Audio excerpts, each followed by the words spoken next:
I would say that a strong element of my curatorial interest would be constructing that narrative and relationship which creates a physical manifestation of a conversation.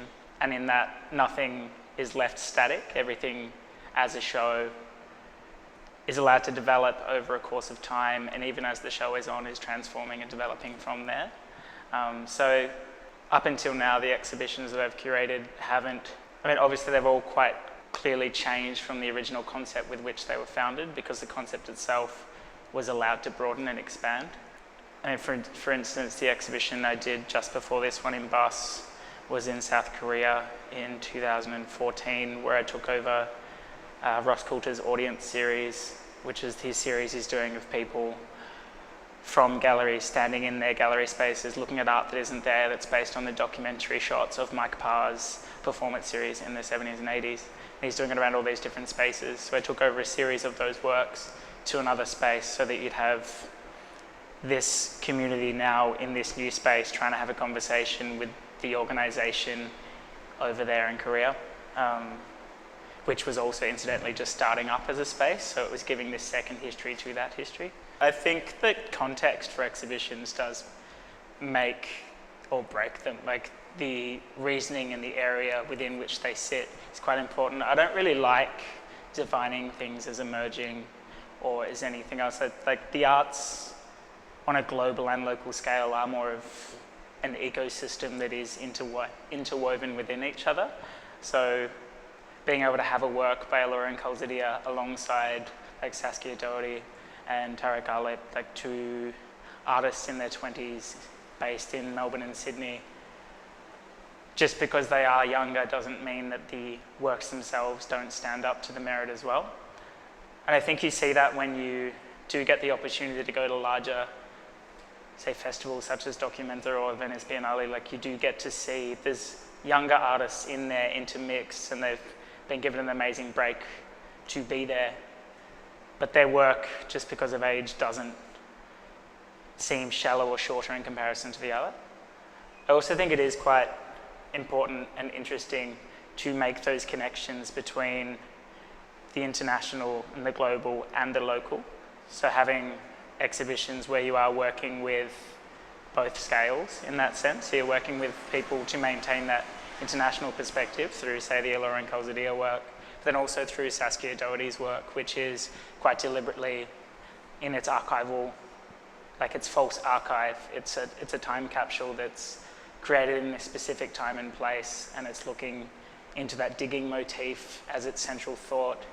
But the digging is it is a universal thought, and it hasn't been given a specific person's context or background with which to read it, but it is in a specific space.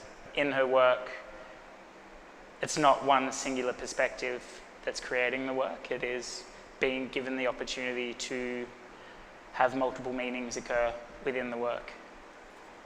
When talking about the artists within this exhibition, it's good to consider that the exhibition itself was made through this kind of broad concept of using narrative as a form and using the relationships that come within narrative arcs as the basis.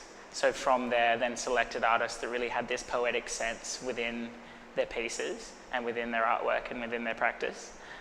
So Tarik Ahlip, as a perfect example, works quite often with plaster reliefs, but the beginning of his works is often always the concept and the title. So the title and the word is the thing that brings forth the physical manifestation later. So they all have this strong narrative sense and drive behind them that's then given pictorial form. So there is this very strong, beautiful interplay between the specific materiality of plaster as this quite firm but then also delicate material that sets in its own right as well. So you can make a mold and you pour plaster in, but in that setting stage, it is in this vulnerable state of its own making. Like there's only so much parameter you can give plaster and then it does what it will. Similar to any kind of drying object like clay, concrete and such. So there is this really wonderful mix of the artistic hand within his work and with the artistic drive, and then also the ability for the narrative to take over its own course. So there's the authorship, but then also the loss of that as well. Throughout all of the artworks within this show particularly, and within other shows that I've worked on before, there is a strong link towards materiality and how materials work for themselves. I don't think that's a new concept, but I think it's something that goes through cycles of thought within art history. Like Saskia's works, when she works with clay, quite physically like focused on clay as that malleable form, almost as that extra element of the human, like she mythologizes it in a way, and it becomes almost like the Greek myth of Prometheus making the human out of the clay, so seeing it as the abject other connected to us. So I had the opportunity of coming across Allora and Calzadilla's Raptor's Rapture in 2012 in Documenta 13 in Castle. It was actually presented in a bunker under a hill, and you had to go on quite a windy discovery to find it, and you went through this very dark kind of cave and came across out to the right, and you're in this recess. It was pitch black with this projection, and it was surround sound piece around you of this woman serenading a griffin vulture with a 35,000-year-old bone flute made from its ancestors. And so even just through the theatre of moving towards that and the space within which it was shown had this beautiful presence as a work. I think that context it was given resonated with me, of the strength of that work beyond that as well, of this really beautiful, interesting interplay of the current, the now, like the griffin vulture that currently lives, which is also has an interesting history in Europe. It was killed off in England quite some years ago. They've only just brought them back in certain parts of Germany. It's been killed off in other countries, but then heralded and seen as a sign of, like a joyful sign in other countries, of this really interesting kind of interplay with humanity as an animal, because some people see them just as a scavenger that's going to eat the sheep. Other people see them as this symbol of the old world.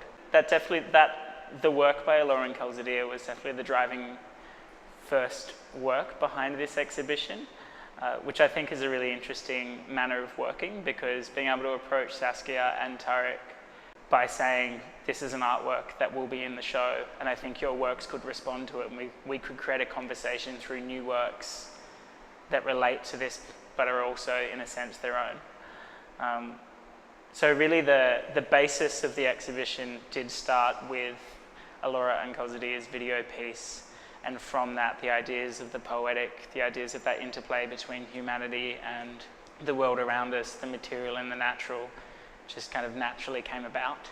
And then from there, was able to discuss the work with Tarik and Saskia and see that those connections within their practice already, and how they could develop something even further in conversation with the work by Allora and Calzadilla. Originally, Saskia was considering making a clay-based work, so it would be quite that visceral quality within the space. But then, throughout the course of the development of the exhibition, it made more sense with the ideas that we were working with to have something that was more archival in form, and something that was more representative of those multiple meanings that are allowed to exist within objects. Tarik similarly originally was going to be making 3 plaster pieces. There was no copper involved, there was none of that further materiality, and those changed through the development of his own practice as it was happening, but then also through the way that the exhibition itself was going as well. So it was the thought that through the archival form of Saskia's work and the 2D flatness of a video, that having something with the stronger presence of a sculptural form would give a further vitality and strength to the exhibition aesthetically, but then also conceptually as well, because that way you do have that soft plaster mixed in with the copper as well, and you have that balancing of the weights of the materials, which is further reinforced through that strong 3-dimensionality of the sandstone piece as well. I think the position of the curator, between the artwork and the audience, and almost as that you're a bridging gap in a way, because you are putting artworks in rooms within certain contexts so that people will come and look at them. So you're quite conscious of that. So you do have to have within there a tangible something that people can look at, not overly didactic, but there does need to be some explanation behind it. But I don't think that explanation needs to completely overtake the artwork's own meaning beyond that. I think it's interesting managing an artist-run space, because you do a new show every 3 weeks, and there's 5 artists because there's 5 different spaces, and so you're seeing so many practices at once happen, and so it's kind of like having this kaleidoscope of artworks and thoughts and different art concepts that are happening, particularly within Melbourne at the moment, all just on a platter for you. And so from there you can just start to see all these concepts and ideas that you yourself have also been looking into.